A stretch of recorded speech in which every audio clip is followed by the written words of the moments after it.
Aku berkata, aku mulia karena Tuhan Yesus. Yes, yes, yes, amin. Siang ini Tuhan, kami bersyukur, kami dipelihara. Kami sehat, kami kuat, kami panjang umur. Dalam nama Tuhan Yesus, kami sudah berdoa. Amin. 1, 2, 3. 1, 2, 3. Terima kasih Bunda. Selamat makan, silakan duduk. Yang ada di sini Ibu Tinti.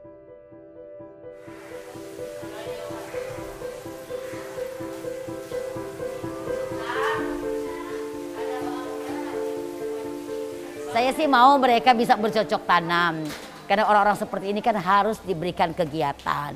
Tapi karena memang kondisi yang ada ya sudah. Akhirnya kita maksimalkan mereka buat prakarya aja.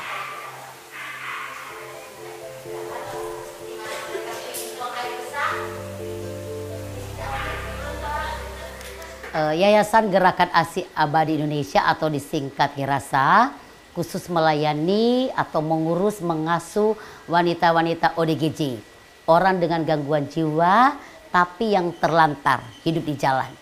Nah, GERASA berdiri sejak tahun 2011 bulan Oktober. Awalnya itu dari suami saya. Saya dan suami memang itu kita pelayanan di gereja. Ya, suami saya pendeta. Bapak Lukas Sagotra. Dia sharing ke saya awalnya bahwa dia rindu banget untuk urus orang-orang yang mengalami gangguan jiwa. Waktu beliau sharing ke saya kaget. Saya bilang, urus orang, maaf. Orang seperti itu, saya bilang. Kok tiba-tiba dia bilang begini. Lakukan sesuatu buat mereka karena mereka berharga, karena mereka mulia. Itu sih. Jadi akhirnya suami saya sharing ke saya. Di 1 tahun pertama was stres juga gitu. Saya sendiri uring-uringan. Saya bilang ayo makan. Tiba-tiba dia buang air besar di situ sambil jalan. Aduh, saya bilang nggak bisa deh. Saya bilang betul nggak bisa. Saya bilang. Tapi suami saya bilang begini. Kalau bukan kita siapa lagi?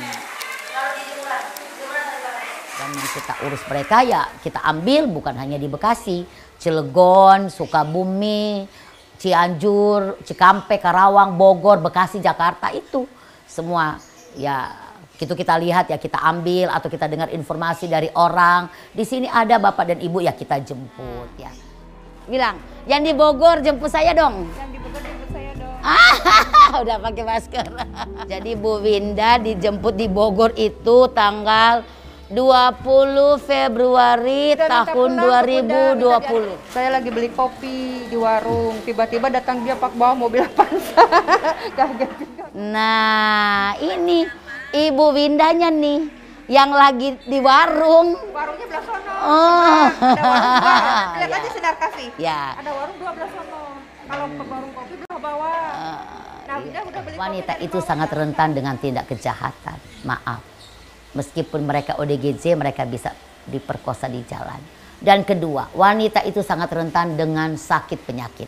Maaf, setiap bulan mereka menstruasi. Tidak bersih-bersih. Nah, mereka kan bisa punya penyakit kelamin.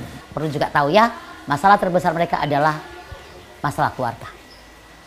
Suami selingkuh atau enggak KDRT? Di sini siapa yang tidak punya masalah? Hah? Masalahnya di sini. Kalau masalah ekonomi, perempuan itu mau diajak menderita. Tapi kalau sudah tersakiti, susah bagi perempuan untuk memaafkan. Seperti itu. Ya, jadi dengan alasan itulah kita ambil perempuan dan kita tidak mau gabung dengan laki-laki. Dan meskipun GERASA nggak pakai obat, ya hanya dengan pendekatan kasih, konseling, pendekatan sosial, terapi kerja, ya akhirnya ya mereka bisa pulih. Meskipun dari Dinas Kesehatan menyarankan kami pakai obat, tapi saya dan suami komitmen tidak mau pakai obat.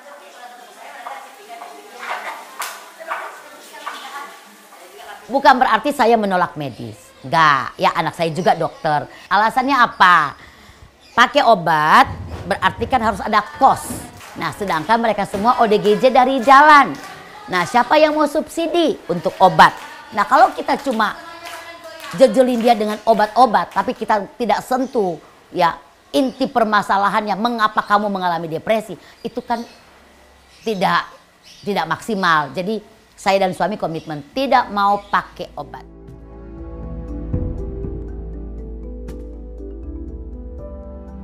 Eva diam, stop. Bisa diam gak kamu? Diam. Bunda bilang diam.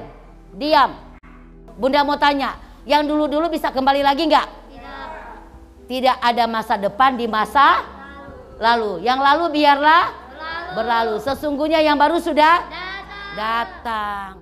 Nah, parameternya untuk sembuh dari sisi kami yang layani. Perbandingannya dengan pertama kali datang. Yang tadinya dia ngoceh sendiri, ya nangis teriak-teriak, tiba-tiba dia bisa tidur nyenyak, malah bangun pagi bisa dibangunin, bisa mandi, makan, bersih-bersih, bahkan dia bisa ke toilet, buang air besar sendiri, nggak sembarangan. Bagi saya itu progres pemulihannya udah luar biasa.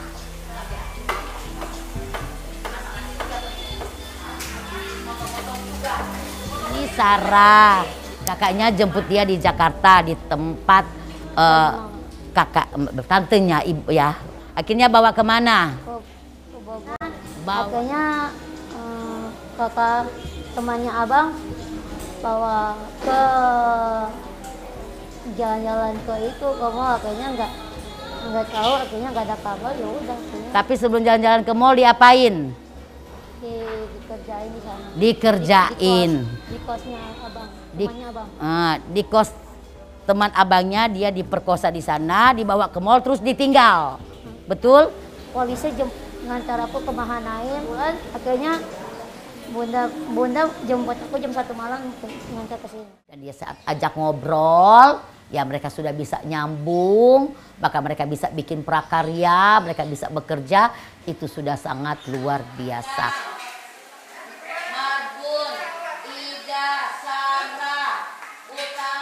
Misalkan ada yang beli dikasih jajan sama bunda, ntar suka dikasih. Ah iya. Ya. Tapi sekarang belum dikasih ya? Belum. Ada dasar lah. Jadi mereka bikin keset kaki. Jadi mereka bisa jual. Nah, buat uang jajan mereka. Jadi itu salah satu terapi mereka ya, supaya juga mereka fokus, nggak bengong, nggak ngelamun. Jujur ya, saya dibuat pinter oleh mereka. Ternyata setiap gejolak kejiwaan mereka akhirnya saya belajar. Oh begini. Jadi akhirnya akhirnya saya ya otodidak sih ya. Yang penting sih satu ya, bermodal kasih. Gitu. Kalau memang hati kita benar-benar untuk urus mereka, ada saja berkat, ada saja rezeki buat mereka.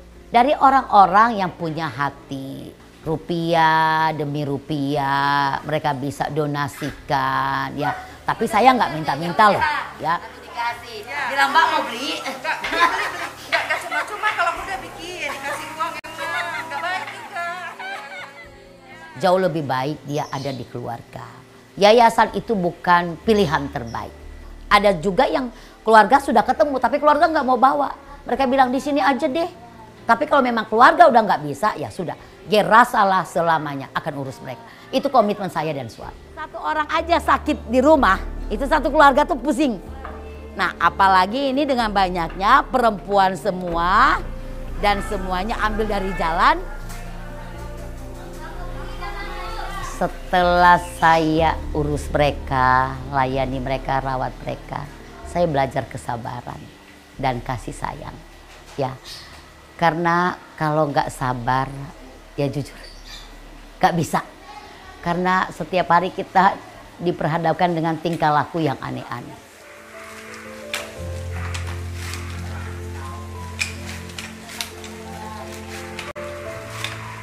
Pernah saya mengalami bagaimana mereka cekek leher saya, terus mereka pukul tonjok. Apa saya harus mati konyol dengan mereka? Tapi sekali lagi, suami juga dan anak-anak dan keluarga, keponakan, semuanya kuatin bahwa kita pasti mampu, kita pasti kuat. Karena sekali lagi mereka berharga di mata Tuhan. Pada hakikatnya semua orang itu mau disayang.